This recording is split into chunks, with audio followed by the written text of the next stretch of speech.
kapitalisme. Lawan kapitalisme. Mari kita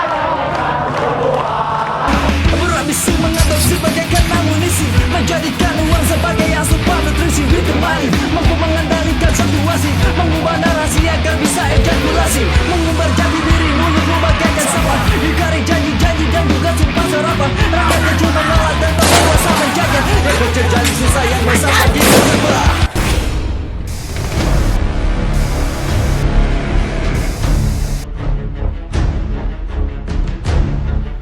2020.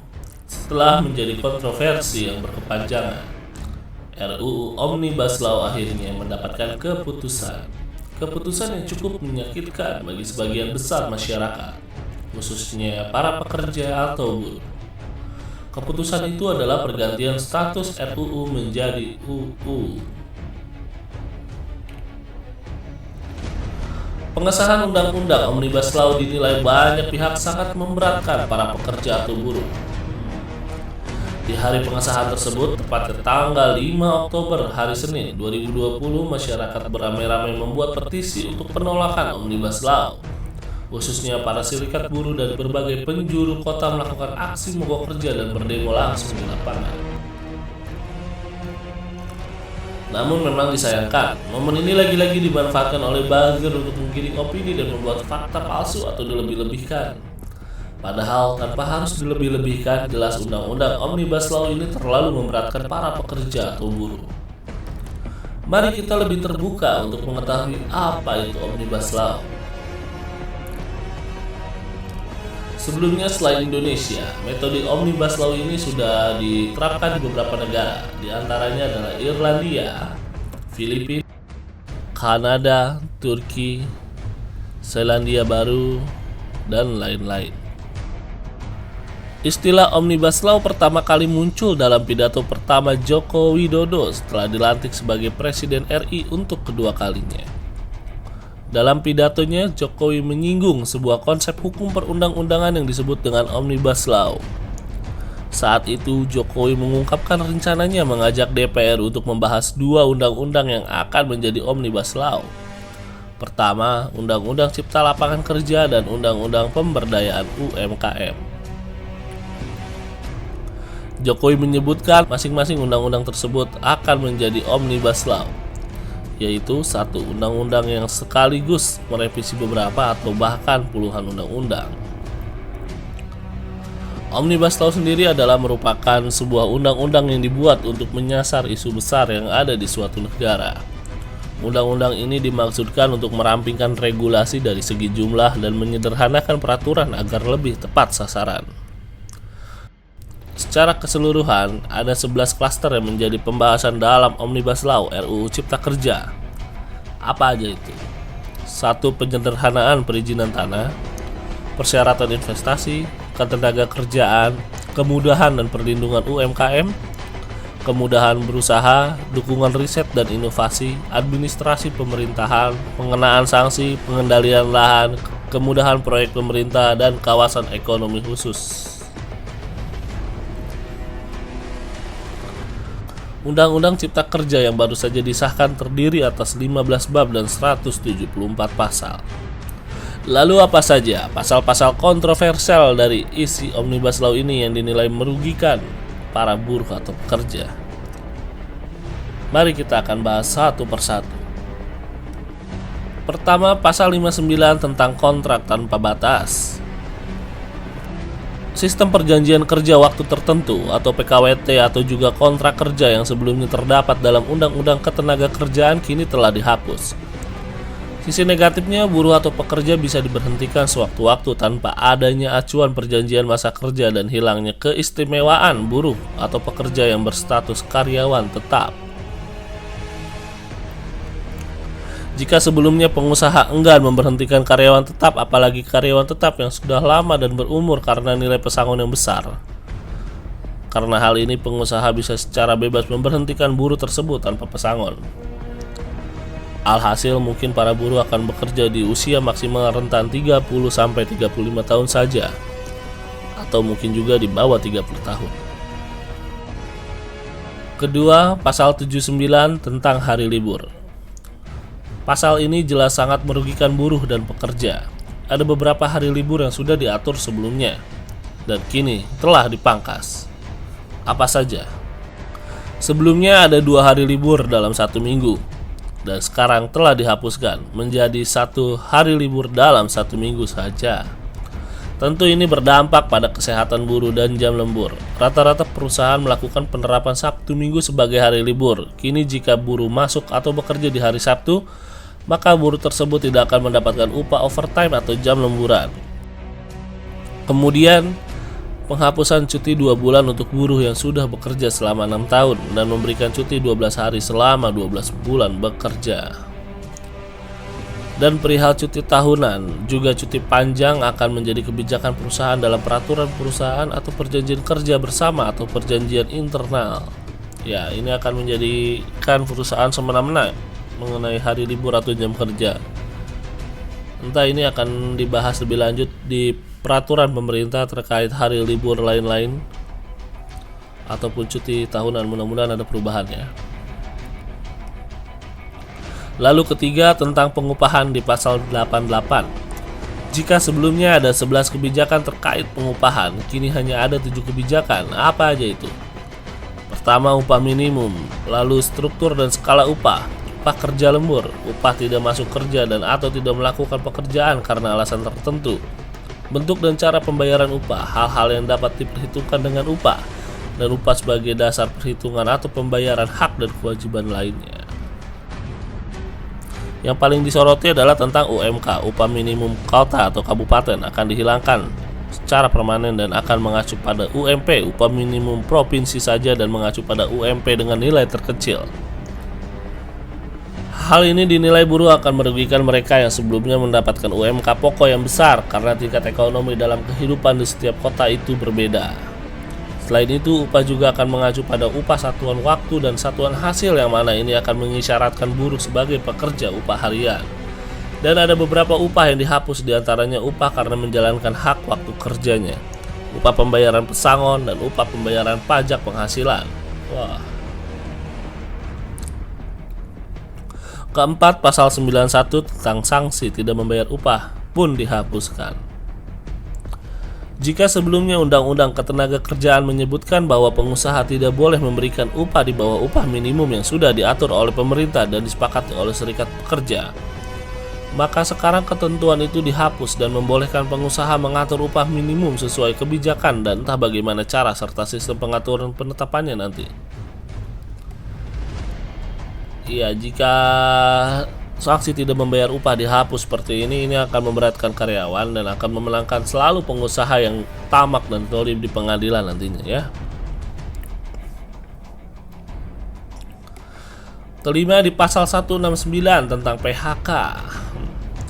Kini pekerja tidak dapat lagi melakukan permohonan di PHK jika perusahaan tidak lagi membayar upah 3 bulan berturut-turut atau melakukan tindakan-tindakan yang merugikan pekerja secara moral atau non-moral.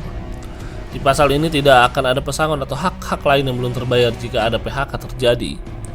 Jadi maksudnya adalah jika kita merasa terzalimi dari perusahaan atau 3 bulan upah tidak dibayar secara berturut-turut, maka kemungkinan juga perusahaan tersebut tidak akan mendapatkan atau si pekerja tidak akan mendapatkan perlindungan hukum yang kuat.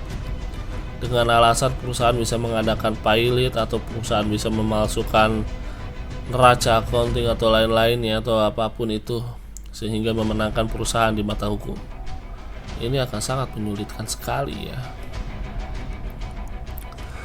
Lalu bicara tentang sisi negatif dari Omnibus Law tersebut, sekarang kita akan lihat beberapa sisi positif yang dinilai sebagian orang atau dampak positif dari Omnibus Law ini.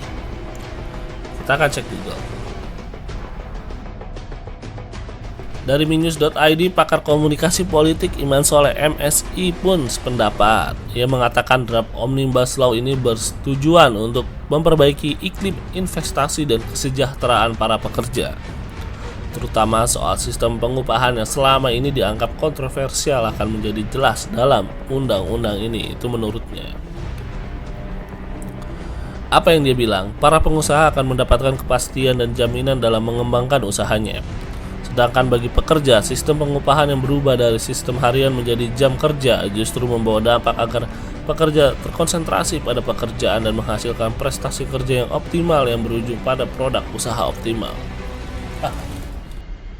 Selain itu, sisi positif lainnya yang bisa didapatkan para pekerja dari Omnibus Law adalah semakin luasnya prospek lapangan kerja, di mana akan muncul perusahaan-perusahaan modal asing baru dan tentunya membutuhkan tenaga kerja lokal. Iman juga mengatakan rencana pemerintah mengeluarkan Omnibus Law sebagai bentuk antisipasi pada atas sejumlah gejolak ekonomi pada tahun-tahun mendatang yang berat dan penuh tantangan. Itu menurutnya ya. Selain itu, sisi positif Omnibus Law lainnya adalah soal kemudahan dan penyederhanaan aturan investasi dalam negeri. Hal ini dinilai bisa menjadi katalis bagi pengusaha asing untuk masuk berinvestasi Indonesia. Kata Iman, selama ini banyak investor asing yang menganggap iklim usaha di Indonesia kurang begitu menguntungkan karena sangat birokratis, baik dari segi perizinan dan operasionalisasi. Terlalu banyak undang-undang yang perlu dipakai atau tumpang tindih. Ini yang membuat para investor enggan membuka atau menanamkan investasinya di Indonesia dan berakibat pertumbuhan ekonomi menjadi kurang meyakinkan. Kita akan cek Google lagi sisi positif Omnibus Law menurut UMKM atau untuk UMKM. Pendapat dari Yuzak M. Yahya meyakini gua nggak tahu ini siapa, meyakini RUU Cipta Kerja bisa membawa dampak positif bagi sektor UMKM. Dia bilang seperti ini, kalau saya lihat semangatnya RUU Cipta Kerja klaster UMKM itu agar UMKM itu bisa bersaing dengan industri besar. Jadi kita betul-betul bersaing. Katanya, jadi istilahnya UMKM ini mendapatkan peluang bersaing yang besar dengan perusahaan-perusahaan besar juga. Pemerintah memberikan stimulus atau satu kelonggaran buat UMKM agar supaya bisa beroperasi, jadi daya pikirnya bagus, artinya program nyatanya apa itu yang masih kita tunggu. Itu katanya ya.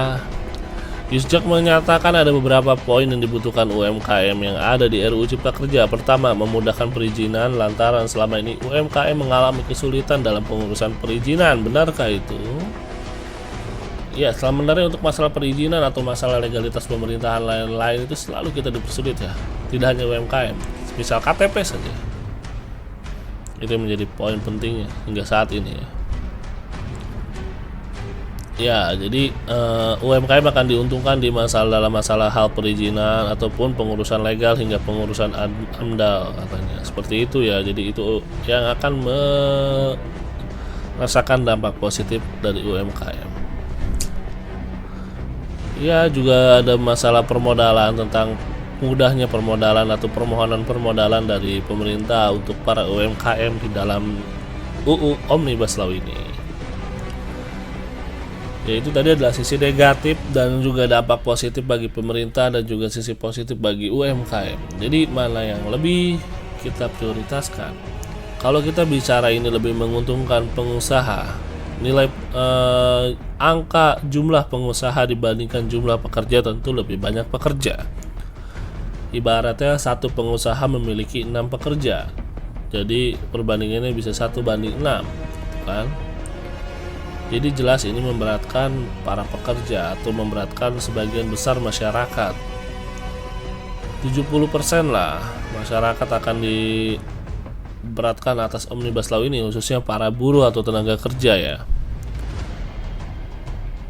Jadi tidak ada jaminan kita bekerja di hari tua. Nantinya para perusahaan ini para pengusaha ini akan semena-mena memberhentikan kita tanpa adanya, takut mereka mengeluarkan pesangon atau takut mereka mengeluarkan biaya pensiun atau lain-lainnya.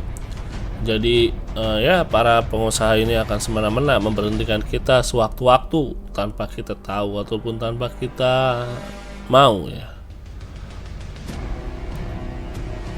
Jalan satu-satunya ya mungkin kita harus membuka UMKM atau membuka usaha. Daya beli terkuat adalah para pekerja atau para buruh yang ada sekarang di Indonesia. Jadi jika para buruh tidak sejahtera atau para pekerja tidak sejahtera, mungkin uang-uang yang mereka dapat akan sulit dibelikan atau lebih baik ditabung. Jadi perputaran uang di Indonesia pun mungkin berkurang ya. kita lihat saja nanti bagaimana kelanjutan ke depannya. Apakah ini hanya sebatas untuk menghadapi resesi di tengah gelombang pandemik, atau ini akan berlaku secara permanen? Karena melihat sangat ironis sekali melihat putusan-putusan yang diputuskan di rapat paripurna DPR untuk memutuskan UU Omnibus Law ini. Banyak sekali keributan, beberapa fraksi tidak setuju tapi tidak diberikan kesempatan untuk berargumentasi. Itu sangat menyedihkan sekali, sangat ironis. Terima kasih telah mendengarkan podcast gue ini tentang Omnibus Law ini, dan semoga ada pencerahan yang bisa masuk. Dan kita akan melihat, gue bicara dari beberapa sisi ya, dari sisi A, sisi B, dan sisi C. Kalau ada yang tidak suka, silahkan komentar di bawah. Kritik dan sarannya gue sangat tunggu. Thank you for hearing, and semoga sehat selalu.